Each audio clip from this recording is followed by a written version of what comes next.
All right, over here at the bottom right, a player on the team Prime. Really good Protoss versus Zerg, but lost his first game to Revival. He is Honghen Prime win.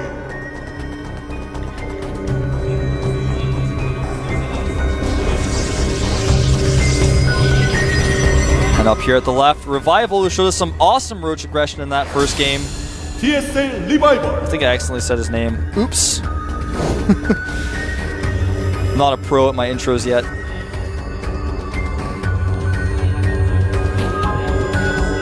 Probe Scout going out off the pylon. When you see a fast Probe Scout like that on this map, it means that he's doing a build that really depends, kind of, it's like, oh, if you're close to me, I might not want to do this build, or if you're opening for a pool first, I might not want to do this build. So pretty quick Probe Scout. You don't have to scout on pylon on this map because it's so likely that your opponent is going to go for a fast hatchery that, scouting isn't as important. If your opponent 6 pools or something, which would be very rare, that could be bad. So that, I think going for the scout is something that Honghen has chosen here. Given that he is behind a game, and if his opponent did 6 pull him and he wanted to do something risky, he could just lose straight up to a 6 pull. But as it turns out, it is hatchery first. As you can see, Revival taking that backdoor expansion like I was talking about before the game started. Honghen running in here with the probe. It's going to see, oh, your gas is a little bit late. Obviously, you took the backdoor expansion. He just wants to go and check for that. Just to make sure. So let's check and see it. Got all the scouting information he needs. And Honghen made a gateway, and now he's going to go back and make his own Nexus. I think he may have misplaced that Nexus a Hex. There's no way for me to check and verify that, but it looks like he did. As I saw the little flash, the shadow of the building before it's made show up there for a second. But anyway, either way, going for straight into a Nexus off of just one gate is pretty smart after you scout a hatch first, because you don't really need to tech up, you don't need to get your Cybernetics core up really fast. You've already got a wall. If you're prepared, you're like, okay, I had to make that gateway just in case he was doing some sort of crazy attack, but now that I know that he's not, make that Nexus right away. So I like that move by Honghen. It's basically a free base. It's free. It doesn't cost him anything. Queen production has started back at Revival's base. Now, I'm curious to see if Revival is going to put on the Roach aggression like we did see him. Uh-oh, idle probe. I love when the Korean observer highlights those little things. That's one of the reasons why he's a great observer. He just notices those little things and points them out. It's pretty awesome.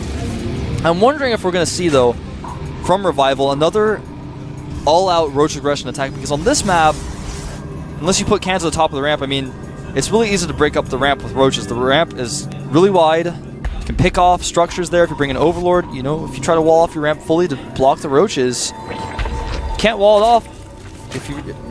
excuse me, I had a little something in my throat. You can't wall it off completely. When there are Roaches shooting at it, the Roaches will eventually kill it. So you can't put all your structures there. You got to be careful about that. And it looks like we're seeing, again, an extremely fast lair. Not as fast as last game, but super fast lair from Revival. Just continuing to drone up. Now, the question is, has he seen the backdoor expansion, and what does he really know? Just trying to send that Zergling up there to see what he can see. Yeah, he doesn't really see anything. That's the first real info he's gotten about what his opponent's doing. He saw the Stalker. He could assume there's a Nexus, but it's better to play it safe and send an Overlord, as he's doing now, to check for that, and to find that backdoor expansion. As right now, what he knows is not a whole lot. Now he sees it with the Overlord. Maybe get a shot of it in a second. Probe being chased down by Zerglings. So a sign of a good Zerg player, always able to find the Zerglings. And uh-oh, Honghen maybe dropping out of this game. Some technical difficulties. Oh, it resumed. It's fine. It's fine. Yeah, just a little bit of lag on Honghen's computer. Looks like it was sorted out, though. Okay, so no Roach Warren yet. He's actually taking a third base instead. Talking about Revival. Uh-oh, the Stalker could get caught by Zerglings. Has nowhere to run. 3 Zerglings can't kill a Stalker, but 5 Zerglings can. Does take that Stalker out. Honghen was able to keep that probe alive that he was scouting around with. Now what Honghen wants to know, he's added some more gateways, he's even adding a Twilight Council, he wants to put some Blink aggression on again, but what he wants to know is, did you take a third base yet or not? And that probe is very important. He doesn't want to lose it because he needs to make a pylon if he wants to put this aggression on at this particular timing, whereas before his opponent has Roaches, while he's droning up, while he's being greedy. wants to hit that timing just right, and he can't do it unless he knows there's a third base there. If he sees the third base, it's time to go now, but if there's not a third base, it's not necessarily the best choice. Burrow has already started for Revival, so he's getting that Burrow ASAP again. Roachborn's going to finish up, so he's going to have Roaches with Burrow pretty soon here, but he's not going to have speed for a while, and that's going to be pretty important as well. And it looks like Hongen just really wants to put the pressure on here. He's gone up to 6 gates. He does have that Twilight Council researching Blink. He's hiding this attack, not getting out and open on the map, and that may come back to bite him because he's giving Revival enough time to kind of figure out what's going on. Revival keeps saying, oh, you didn't make a third base yet. What are you doing in your base, Hongen? You've been known to go Blink Stalkers. I wonder if you're going to do it again. But on the same note, Hongen doesn't really know what Revival's up to. He doesn't know the third base is there yet. Scouting has been completely denied by Speedlings on the middle of the map. Revival has every single Xel'Naga watchtower, so we can see essentially what Hongen is doing, and Hongen can't sneak by those Xel'Naga watchtowers with his probe, so he doesn't see the third base yet. Now he's just going to kind of blindly attack, it looks like. Fully walls off his ramp as he moves out. Here come the Stalkers now. I like that he fully walls off the ramp. That means no Speedlings can run into his base and do counterattacks while he's gone. Now he's taking control of the Xel'Naga watchtower, but at the expense of Revival knowing what he's doing. Oh, saves the probe. That was so huge because not only does he not have a probe out right now, besides that one, but he's walled himself off. And uh-oh, he's going to attack the rocks. Now, we actually saw him try to do this against Moon on this very map, but because he attacked the rocks and went all the way around, he didn't have enough time, or he came there just a little bit late. Revival is getting those Roaches out. He's cranking them out. Roach speed and +1 attacks in the finish right now as his attack hits, so nice timings by Revival. Some good Blink Stalker micro from Hongen. He does have that Guardian Shield up, but there's the Burrow. And that's what happens when you get a super fast layer. You get Burrow out, and Hongen may have missed his timing here. He's losing a lot of Stalkers. Losing all of his Stalkers. In fact, Hongen is in trouble. Trying to engage some of the weakened Roaches on the side. Does lose his pylon. He's completely forced back here. In fact, he actually lost his probe as well. He can't even easily make a third base because he doesn't have a probe out there. Doesn't have a robotics, so he can't ever see the burrowed Roaches, and also on top of it all, there's a burrowed Zergling at his third base. So even though he's walled in and probes can't even come out to make another base, on top of that, if he could have a probe out there, he can't make the base until he gets an observer out because there's a burrowed Roach or burrowed Zergling there. Hongen's in trouble. Supplies right now 134 supplied, 80 supply, and this may be the price Hongen pays for playing a very predictable style, using the same style over and over. He's had some serious success with it, but when other players are watching your broadcast, watching you do the same build against Zergs over and over again, you kind of get a little predictable. Right now, Revival, he's got his natural up and running, so he's up at 3 bases. He's making a 4th base, and Hongen's going to go and try to make that Nexus, but he's going to find out he can't. You can't build there. Building location invalid, that's what it says in StarCraft 1. I actually don't remember what it says for Protoss when you try to build something. It can't do it in StarCraft 1. I know the SCV in StarCraft 1's like, and he says in his little accent, you can't build there.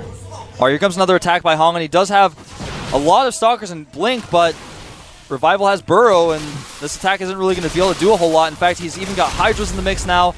Breaks those rocks down. He can defend his natural much easier. Hongen actually is just now starting his robotics. It's going to be a long time before he can take that third base at his natural. In fact, I would say at this point he needs to take another base somewhere else. It's not going to be easy to do it, but that's what he needs to do. He can't just stay on 2 bases against 4 forever. Hydras take out a Stalker. Oh, gets it away just in time. Nice little split here by Hongen, sending some of his Stalkers to attack this base, but the Roaches are coming. He's going to have to leave. Hatchery does stay alive, but looks like Hongen doing some nice Blink Micro, isolating these Hydralisks. Hydras can't really advance against the Stalkers because there's no creep there.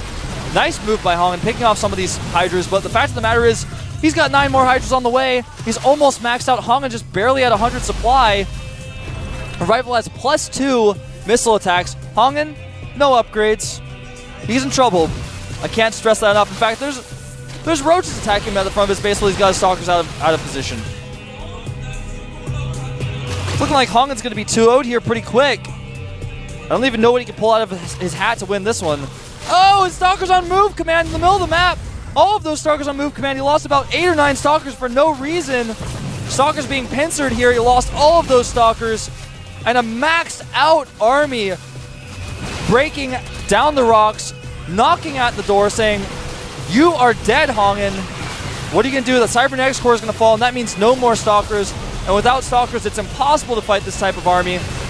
Hongen's going to try to blink to his heart's content, but I'm not sure it's going to be enough here. Trying to warp in Zealots because that's all he can warp in, but Zealots just fall so quickly they just do no damage to these heavily upgraded units. And I think Hongen is going to lose 2-0 here to Revival on Krivaz. He's trying to get an Immortal out desperately to help out. He does have the Observer, but GG!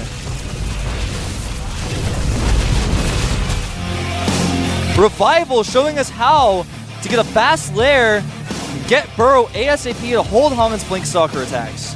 He knew just the timings. He studied Hongen's play. It's very obvious he's looked at what Hongen does in most of his PvZs, studied it, and basically did the direct counter to what he was doing.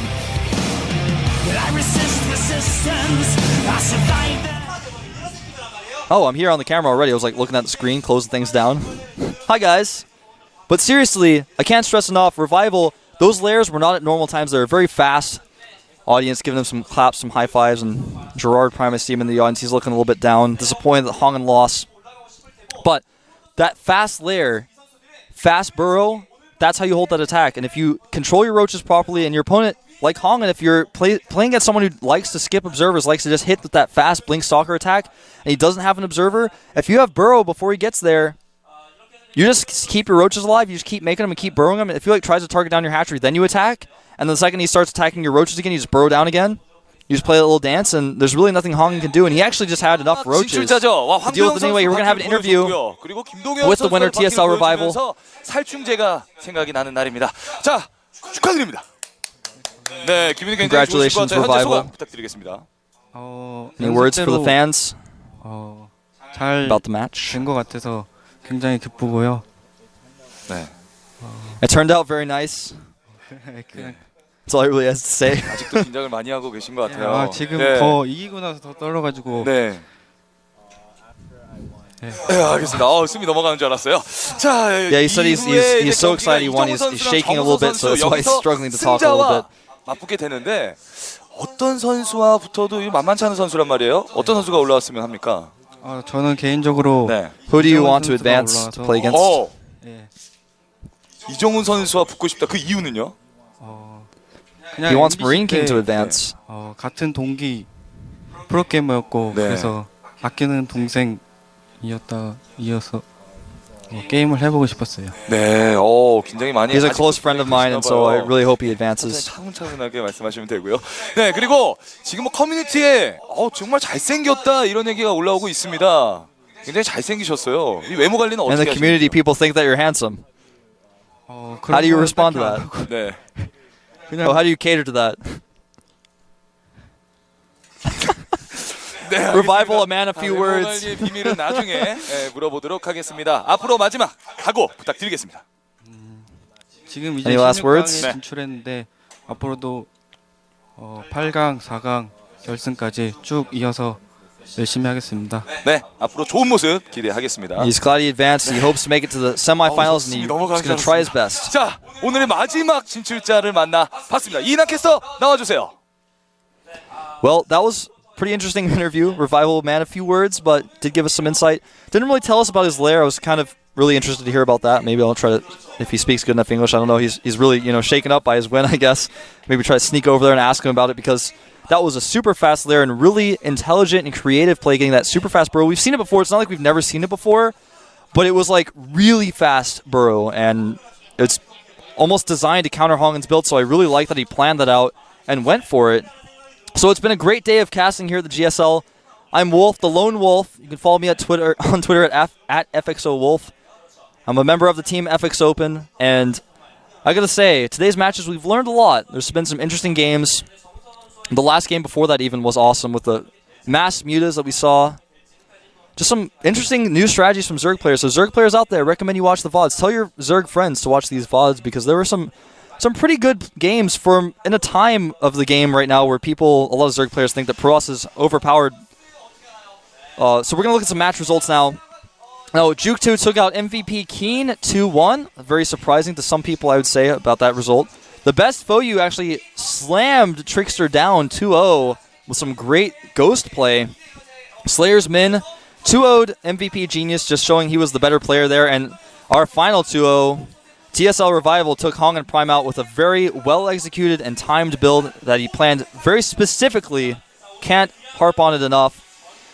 All right, now the next matches are going to be StarTales Ace versus Marine King Prime, TSL Clyde versus Leonok Foyu, and some other matches that I didn't get to say fast enough because I talk really slow.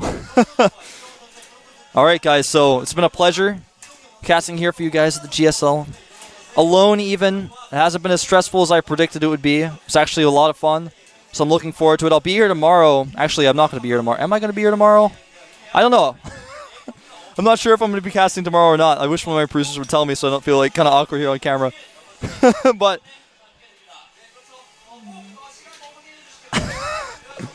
yeah, I didn't think we had matches tomorrow, but I was like, I'm going to be here tomorrow, but I'm actually not. The next match will be on Monday. So, I'll see you guys then. All right, here's the next matches. Again, TSL Clyde versus Leonok Foyu, like I was saying. Xenex Beyond versus Slayers Alicia. SC Foyu versus Maka Prime. Maka getting the new nickname Traffic. Those matches are going to be played on Monday, by the way, so sorry for the confusion there. I will be casting by myself on Monday as well. When I said tomorrow, I meant the next time. All right, so there they are. And here I am. Thanks for watching, guys. Tuning into the GSL. Tell your friends, especially if you've got Zerg players that are friends that are kind of struggling with ZVP, because I know a lot of you guys out there are. I've heard a lot of comments on the forums, people saying that Protoss is imba. Check out Revival's play, especially against that Blink Soccer play. I'm pretty amazed by it. Don't forget our sponsors, LG Cinema 3D, Intel, and G-Skill. Without them, this tournament would not be possible. And it's been a great day, guys. The round of 32. We'll have some more round of 32 games on Monday. And I'll see you guys next time. I'm Wolf, the Lone Wolf, GSL Caster.